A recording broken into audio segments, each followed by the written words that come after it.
अस्सलाम वालेकुम viewers, welcome back to my YouTube channel daily tips with अस्मा।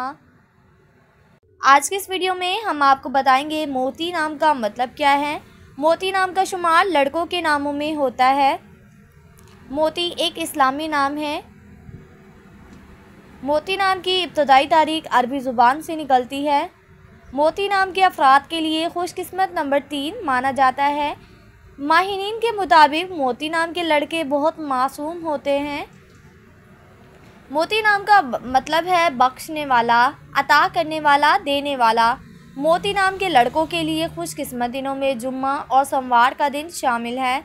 मोती नाम के अफराद के लिए मुवाफिक रंगों में नीला, सब्ज़ और सफ़ेद रंग शामिल है। मोती नाम के अफराद के लिए मुवाफिक पत्थरों में मरकत पत्थर शामिल है। खुशकिस्मती वाली धातों में हिस्सों के हिसाब से चांदी शामिल है।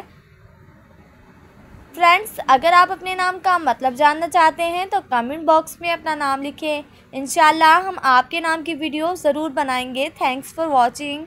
अल्लाह हाफिज़।